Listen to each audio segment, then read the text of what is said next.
Back and running, huh? Back and running.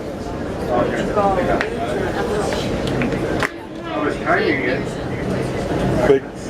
Make it back home, download them to my computer.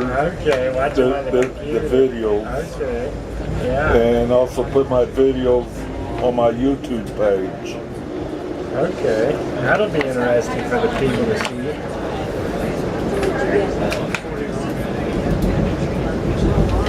All right. Thank you. Have a good trip.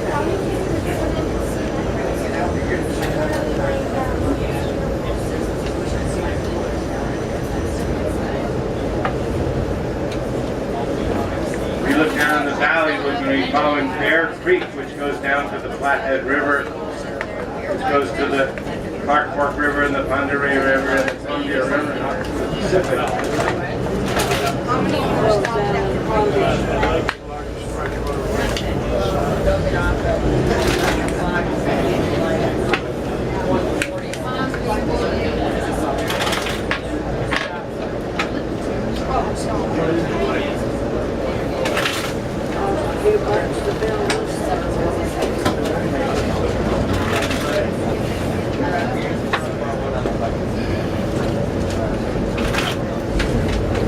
So I talked to you about the shrinking glaciers, but to be a glacier, it has to be 20. Glacier is at least 100 feet thick and 25 surface acres in size, and it moves around very slowly, about not even an inch a year.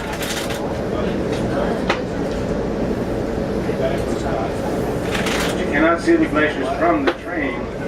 They're behind us in the mountains.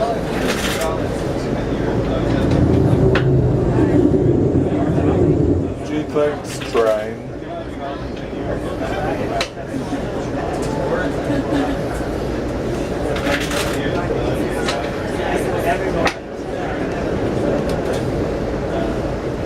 So if there's any more seats, we got more people that like to sit.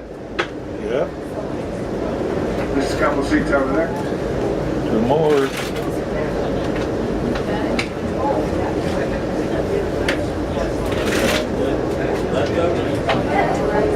Back in 1985, a westbound freight train derailed here and spilled 100 tons of corn in this area. And the black bears and the grizzly bears came to feed on the corn as it fermented. By the spring of 1987, it had fermented so much the bears were reported as getting tipsy. The news reports of drunken bears in Glacier National Park carried around the world, and flocks of spectators soon began gathering. And so the railroad and the park was concerned about bears, and people in the area. The air was closed, and they mixed lime with the leftover corn to stop the aroma.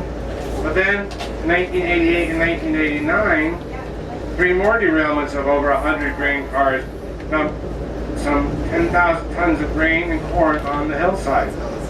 So the bears awoke in the spring and began to assist in the cleanup. Wildlife biologists figure bears will remember to visit each year and each spring and to check as long as they live. And grizzlies live about 25 years.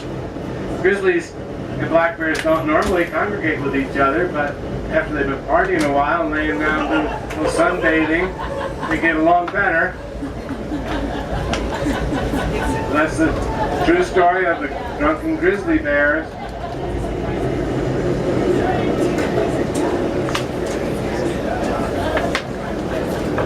This area is called Blacktail Siding. Because we have 2 tracks here. Slower moving trains keep to one side and the faster ones go through.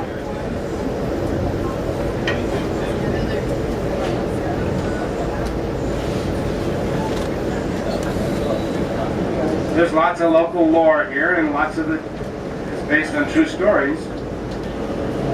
There was a trapper and prospector named Dan Duty at the time of the construction of the Great Northern Railroad.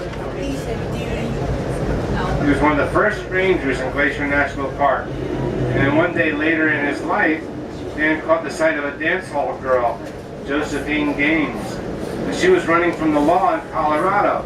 McCarthy'sville was like the last outpost that horse and wagon could get up into the Marias Pass here while they were building the railroad. McCarthy'sville was only a town for a few years, but she had the nerve to demand at gunpoint that the railway boss clean up the town's infirmary.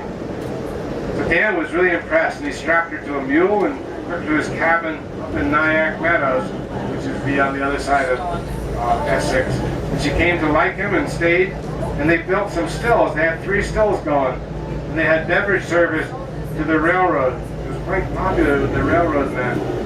Crews pulled into duty siding and blew the whistle to signal how many quarts of moonshine they wanted. Then Josephine would run out and make her way across the river and deliver the order. And now the remains of the duty ranch were added to the Glacier National Park in 2012.